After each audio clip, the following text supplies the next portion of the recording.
بسم الله الرحمن الرحیم. نن زموږ د طریقة العصریه د اولې حصې سبق نمبر 221 سے الدرس الثامن والخمسون 58 نمبر درس شروع دی. په 58 نمبر درس کې ان شاء الله نن موږ یو درې ضروري قاعدې وایو او بیا به د الفاظ معنی وایو. دا په 58 نمبر درس کې اولنې سبق دی. نو ضروري قاعده اوله قاعده را چې 21 21 تر 99 یو کم سلو پورې د عدد دا 21 22 23 24 تر یو کم سلو پورې دی ته عدد وای عدد. او بیا چې وایي یوش دا عدد دی، قلمان دا معدود دی. همدغه عدد ته ممیز هم وای او دی معدود ته بیا تمیز وای. ٹھیک شو دی؟ نو د 21 تر 99 پورې یو کم سلو پورې د عدد تمیز یعنی معدود واحد او منصوب وي، واحد او منصوب وي. د 21 تر 99 پورې دا کم انسی چې دی کنه 21 نه 99 پورې 21 یو کم سلو پورې دا څومره انسی چې دی کنه انسی د دې چې کم معدود راځي هغه کم سیزونه راځي کنه لکه مونږ وایو 21 روپۍ. نو دا 21 چې دی دا عدد دی، دا روپۍ معدود دی، دې ته تمیز هم وایي او معدود هم ورته وایي. ٹھیک شو؟ نو دا 21 چې دی دا عدد دی، تعداد دی. مونږ وایو یاره 21 دا 21 مونږ انسی ویلې. او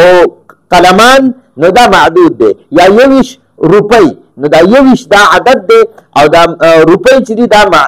معدود دی او دې ته تمیز هم وایي. ٹھیک شو؟ نو د 21 نه واخله تر یو کم سلو پورې عدد چې دی کنه عدد د دوی تمیز واحد او منصوب راځي، واحد او منصوب. لکه ګورئ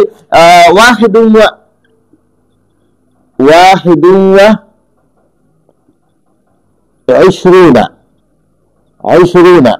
عشرون شلو ته او واحد یو ته وایي. 21 نو دا عدد شو، عدد. ٹھیک شو؟ اوس په دې تمیز چې دی تمیز لکه زه به اوس ویم قلمن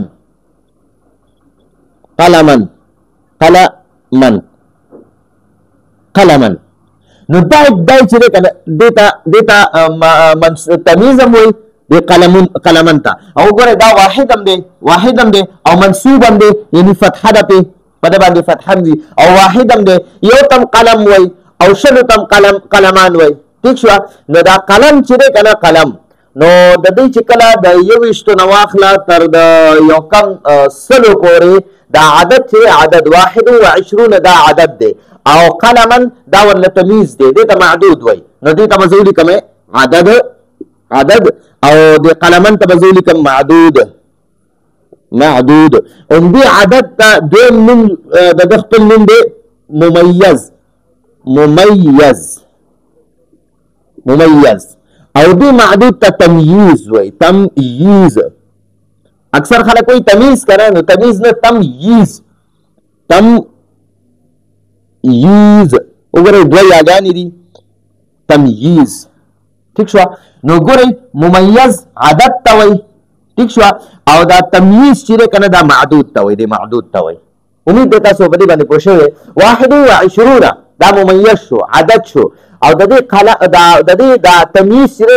معدود دا به واحد راځي د 21 نه واخله تر یو کم سلو پورې. نو دا خو موږ سره یوه قاعده شوه. دویمه قاعده وایي د هر دهایي نه بعد دهایي څه ته وایي 20 30 40 50 60 70 80 90 دې ته دهایي وایي. ٹھیک شو؟ لس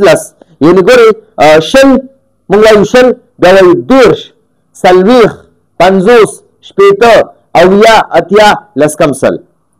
نو دې ته دهایي وایي. نو موږ ته وایي د هر دهایي نه بعد د اول دوو عددونو لکه اوس وګورئ 20 دی کنه. نو اوس وایي د شلم وي نو اوس 21 او 22 یادوي. 10 وي نو بیا 11 او 12 یادوي. 40 وي 40 او 42 یادوي. نو موږ ته وایي د هر دهایي نه بعد د اول دوو عددونو یعنی 21 22 11 12 40 42 داسې ورپسې ځه. اوله حصه مذکر سره مذکر وي، مذکر چې معدود مذکر وي نو اوله حصه به د 21 کې چې راکم اوله حصه راوګوره دې کې دوه حصې دي، یو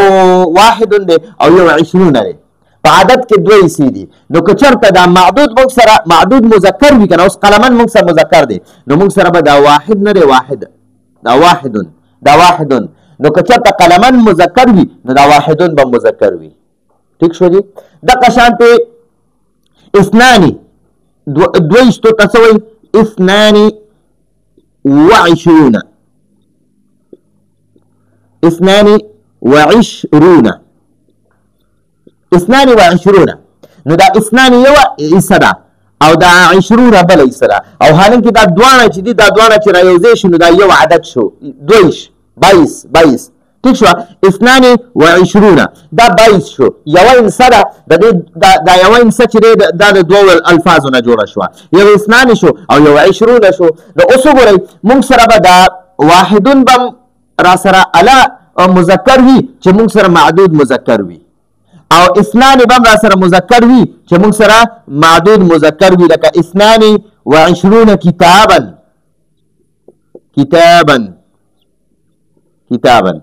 وګورئ دا اوس معدود موږ سره مذکر دی کتاب چې دی دا مذکر دی قلم دا مذکر دی ټیک شوه نو کله چې موږ سره معدود مذکر وي نو موږ سره به د هرې دهایي نه پس نو یعنی یویشتم دویشتم د شل یو دهایي ده نو یویشتم دویشتم دغه دوه حصې راته دا دوه حصې راته یادوي دغه شانتې دېرشم یو دهایي ده نو یو دېرشم او دوه دېرشم څلوېښتم یو دهایي ده دهایي معنا چې لس نه پس ٹھیک شو شل چې دی دا یو دهایي ده د دې نه لس انسې واړوه نو بیا 10 شو بیا لس انسې واړوه 40 شو بیا لس انسې نورې ووایو نو 50 شو نو دغې ته دهایي وایي دهایي ٹھیک شو ښه نو ګورئ دا موږ ته اوس دقه وایي ښه وایي د هر دهایي نه بعد د اول دوو عددونو یا که 21 او 22 دا اول دوه عددونو اوله حصه مذکر سره مذکر وي یعنی مطلب دا دی چې معدود مذکر وي نو دا به موږ سره مذکر وي که چېرته معدود موږ سره مؤنث وي که نه نو دا اوله حصه نه ده دا به دواړه مؤنث وي ٹھیک شو خو موږ سره اوله حصه اګورئ اوله حصه مذکر سره مذکر وي یعنی چې دا معدود مذکر دی اول مذکر نه مراد ته معدود واخله د دویم مذکر نه مراد ته دا واحد واخله 21 22 امید دی په دې به تاسو پوه شوي نو ګورئ وایي د هر دهایي نه بعد د اول دوو عددونو اوله حصه مذکر سره مذکر وي یعنی چې معدود مذکر وي نو ته به دا واحد ورله مذکر راوړي اثنان به مذکر راوړي ٹھیک شو خو بیا اوس دویمه قاعده کې راته بیا وایي چې په دریمه قاعده کې چې بیا به مخکې څه وایي د 21 او 22 نه پس به بیا څنګه ویل کېږي لکه ګورئ 21 رجلا دا رجلا موږ سره منصوب هم دی واحد هم دی ٹھیک شو او بله خبره چې دا مذکر دی را سره مذکر نو دا واحد موږ سره مذکر راغی ٹھیک شو دا وګورئ واحد یوه حصه ده د عدد او 20 بله حصه ده او حالانکې دا دواړه چې رایوځای کړي نو یو عدد جوړېږي وګورئ دا 21 یو عدد دی یوه انسه ده نو ګورئ په دې کې دا 1 بیل دی او دا 2 بیل دی نو دا دوه انسې رایوځای شوي که نه 1 او 2 رایوځای شو نو دوی نه 21 جوړ شو ٹھیک شو نو ګورئ دغه شان دی 1 ته په عربۍ کې واحد وایي او دا دو مطلب دا دی چې دا 20 دی 20 نه پس نو 20 وګورئ 20 نو دا دوه عددونو نه یوه انسه جوړه شوه نو 21 یویش رجلا سړي نو موږ په اوله قاعده کې وي چې د یویش نه واخله یو کم سلو پورې عدد چې دی که نه عدد دا عدد 21 دا عدد د دې دا تمیز به واحد هم راځي وګوره رجل یو سړي ته وایي رجال ډېرو ته وایي نو دا رجال نه دی بلکې رجل دی نو موږ ته وایي چې د یویشتو نه یو کم سلو پورې دا عدد دا تمیز چې دی که نه دا معدود دا به واحد وي او منصوب به وي فتحه به وي پې ټیک شوه دقه شو اوس ګورئ او 22 رجلا دا دواړه لفظونه چې رایوځای شو نو دې نه 22 جوړ شو 22 نو دې 22 دي یو دا اثنان دی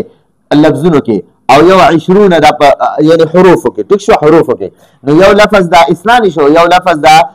20 شو د دوه لفظونو نه یو عدد جوړ شو 22 عدد جوړ شو نو 22 دا موږ سره 22 شو او رجلن را سره واحد هم دی مونږ هلته ویلي چې د 21 نه واخله تر 99 پورې دا عادت چې دی د معدود تمیز د عادت ته ما تاسو ویلي دې ته معدود وایي ګورئ د عادت ته ممیز وایي ممیز او تمیز څه ته وایي د معدود ته وایي معدود ته تمیز وایي نو موږ ته وایي چې د 21 نه واخله تر د یو کم سلو پورې د عادت چې دی که نه د ده دا تمیز به واحد هم وي او منصوب به وي نو دلته موږ سره واحد هم دی او منصوب هم دی ټیک شوه ها او دا رجلین موږ سره مذکر دی که نه نو ځکه دا اسنان موږ مذکر راوړو وګوره دلته دا رجلان مذکر دی نو واحد مونږ مذکر راوړو که چېرته دا تمیز چې دی دا موږ سره مؤنث وي که نه نو د دې عدد دا اوله حصه به موږ سره مؤنث وي صرف د 2122 ټیک شوه لکه اوس وګورئ زه به اوس واخلمه غرفه ټیک شوه نو زه به بیا داسې ویم دا غرفه چې ده که نه غرفتون دا اوس موږ سره مؤنث ده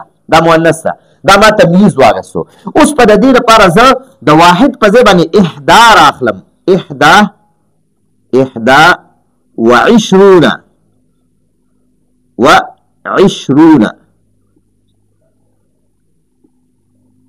احدا وعشرون غرفتن دقه شانتې واخله اثنتا د اسنان دی که نه د دې په ځای به موږ وایو اثنتا وعشرون غرفتن بیا به د دغې نه پس بیا بدلیږي هغه به انشاءالله مخکې وایو اوس درېیمه قاعده وایي د 20 او د 20 نه بعد د 20 یعنی شل او د شلو نه بعد د دهایانو نه بعد 3 نه تر 99 پورې نو پورې عدد یعنی نو پورې عدد د مذکر تمیز سره مؤنث راځي لکه 23 3 نه مطلب څه دی 23 24 25 26 27 28 29 تقه 29 پورې بیا د 30 نه پس 31 32 نه علاوه 33 34 35 36 37 38 39 بیا د 41 42 نه واخله دغه پرېږده د 41 42 پرېږده 43 44 نو چې 3 یعنی مطلب دا 43 یا د 23 21 22 پرېږده او 23 24 25 نه واخله 29 پورې دغه شان 31 32 پرېږده د 33 34 35 نه شروع کړه 39 پورې دغه شان دغه 41 42 پرېږده نو دقه درته وایي د 20 نه پس د 20 نه او د 20 نه بعد د شل او د شلو نه بعد د دهیانو لکه شل شو دغه شان 10 شو 40 شو دغه دهیان یادوي د دې نه بعد 3 نه تر 9 پورې یعنی 23 24 25 دغه 35 34 35 دغه یادوي نو 3 نه تر 9 پورې عدد د 3 نه واخله یعنی د 23 عدد 24 عدد 25 عدد یا دغه شان د 30 نه پس د 3 دهایي نه پس دغه واخله 33 34 35 دغه واخله نو دغه عدد د مذکر تمیز سره مؤنث راځي لکه ګورئ دا ثلاثه وګورئ ثلاثه وعشرون کتابا مذکر دی که نه کتابا مذکر دی تمیز دی دا مذکر دی نو موږ سره به د 3 چې دی که نه 3 دا به موږ سره مؤنث راځي د دې عدد اول حصه به موږ سره مؤنث راځي اوس هم پې بیا پوهیم ګورئ ورته چې کله موږ سره تمیز مذکر وي که نه نو 2122 په دې کې به د اول حصه مذکر راځي اول حصه به صحیح مذکر به وي ټیک شوه او د 23 نه پس نه دی د 23 نه پس عمده تمیز دی که نه تمیز دا مذکر دی که نه نو د 23 نه دی 23 کې د اول حصه د عدد اول حصه به مؤنث وي دویمه حصه به مذکر وي اوس همدغه قلمن دی که نه نو 21 قلما 22 کتابا یا قلما ټیک شوه اوس زه دغه اخلم د 23 اخلم 23 نو ګورئ په 23 کې به اوله حصه مونږ مؤنث اخلو ګورئ مونږ به وایو ثلاثه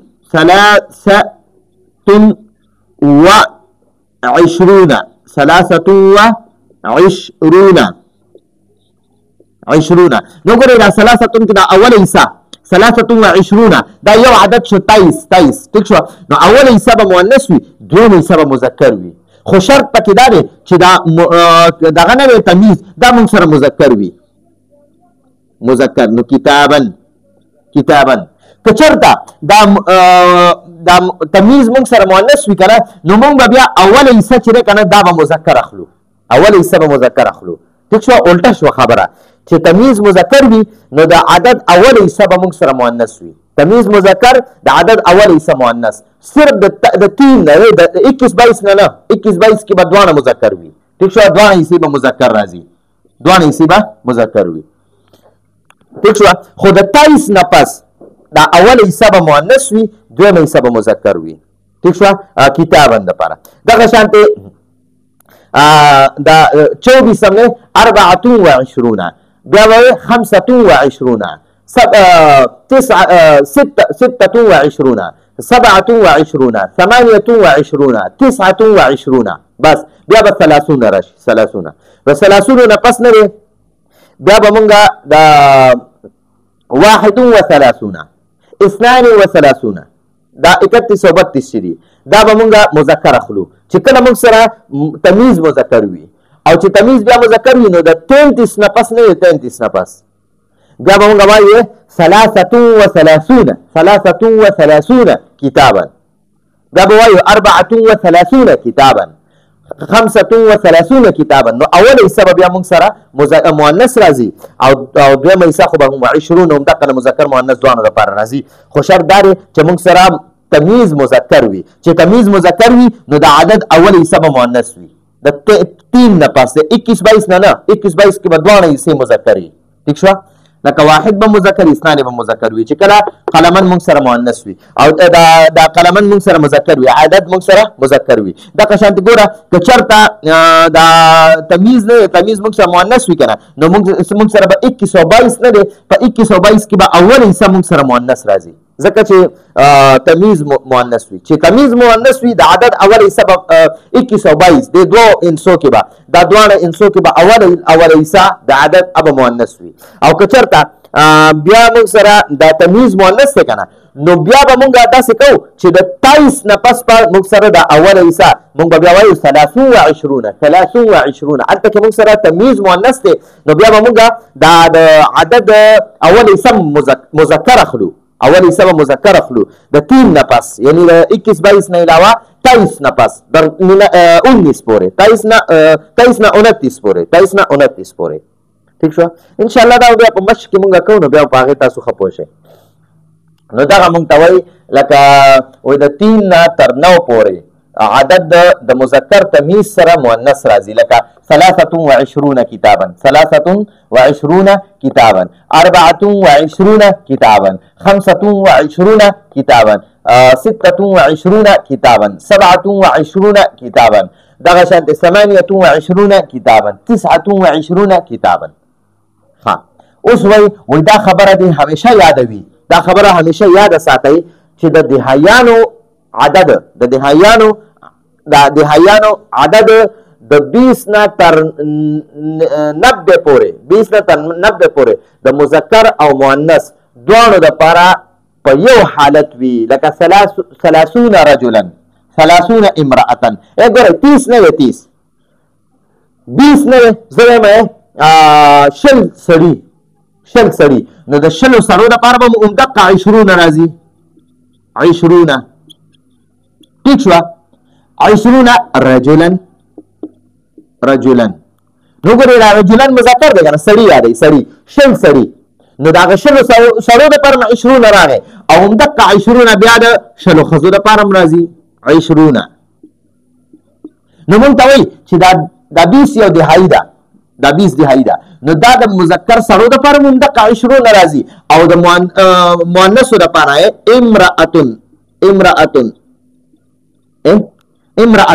امرأة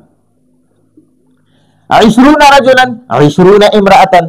20 رجلا شل سړي 20 شل امرأة سړي نو دا 20 نه دی 20 دا د مذکر او مؤنث دواړو دپاره یو شان به وي همیشه به یو شانتې وي دغه شانتې 30 چې دی 30 نو ګورئ دا 30 وګورئ دا د مذکر دپاره هم 30 دی 30 رجلا شل 10 سړي او همدقه 30 د ښځو دپاره هم دی 30 امرأة 10 ښځې 30 رجلا 10 سړي 30 امرأة دیرش خزی دغه شانته 40 رجلا سلويخ سړي 40 امرأة سلويخ خزي ٹھیک شو دغه شان 50 رجلا 50 سړي 50 امرأة نو ګورئ دا 20 نواخله تر 90 پورې 90 پورې د 20 نواخله تر 90 پورې ٹھیک شو نو کله 20 تا 20 وای 30 تا 30 وای 40 تا 40 وای 50 تا 50 وای او 60 تا 60 وای او 70 تا 70 وای 80 تا 80 وای او 90 تا 90 وای نو د 20 نواخله 20 30 40 50 60 70 80 90 دا عددونه چې دي دا دته د حیا نه وای د حیا نه ورته وای نو دا به د سړو د خزو لپاره یو شانتي وي چې 20 سړو لپاره وي همدغه 20 به د خزو لپاره وي که 30 سړو لپاره وي همدغه 30 به د خزو لپاره وي که 40 سړو لپاره وي همدغه 40 به د خزو لپاره وي تر 90 پورې صحیح شو دي نو امید ده تاسو په دې باندې پوه شئ په دې قاعده باندې اوس وی معانی الکلمات د الفاظ معنی نو موږ الفاظ را کړی د سور مالکر باندې مرتمانی لیکلي دي مصنع د عربی مصنع کارخانه ته وایي کارخانه یعنی چې راشیزونه میزونه پکې جوړیږي د چپلو کارخانه د جامو کارخانه د قلمانو کارخانه د بوډونو کارخانه دغه چې د هر یو شیزونو خپل کارخانې وي نو د کارخانو ته چې دی ته مصنع وایي مصنع عرب بیا د اخیری حرف ساکن وایي مصنع یعنی کارخانه عامل مزدور ته وایي او د دې جمع عمال راځي عمال ٹھیک شو او محطتون د عرب دا ګول تا اخره کې چې راشي نو دا بیا ساکن وایي ها ساکن وایي نو محطه وایي نو دا اډې ته وایي اډه اکه د بسونو اډه شوه د موټرو اډه شوه د ریلګاډي اډه شوه یعنی سټیشن ته وایي ٹھیک شو قاعتن عرب وایي قاعه دا ګول ته ها ساکنه وایي حال ته وایي غټ یو حال چې وي یا غټه کمره وي غټه کمره اوږده کمره وي یو حال وي غټ د دې نه لس غزه 50 غزه 60 غزه غټ حال چې وي نو هغې ته قاعتن وایي قاعه او ضیف میلمه ته وایي میلمه اردو کې ورته مهمان وایي موږ ورته میلمه وایو میلمه ټیک شو او محطة القطار چې دی دا ریلوے سټیشن ته وایي د ریل چې کوم دی ریلګاډي د ریلګاډي اډې ته وایي محطة القطار دغه شانته اوس ته ووایه محطة الحافله د بسونو اډه ټیک شو محطة السیاره د ګاډو اډه ٹھیک شو نو محطه چې دی دا اډې ته وایي نو امید دی تاسو په دې باندې پوه شوي د دې درس تاسو سکرین شاټ واخلئ ځان سره کاپیانو کې ولیکئ او بیا یو ځل بیا دوباره واورئ نو انشاءالله تاسو ته به دا قاعدې مضبوطې یادې شي نو راتلونکي درس پورې اجازت غواړو هذا هو المرام والله اعلم بحقیقة الكلام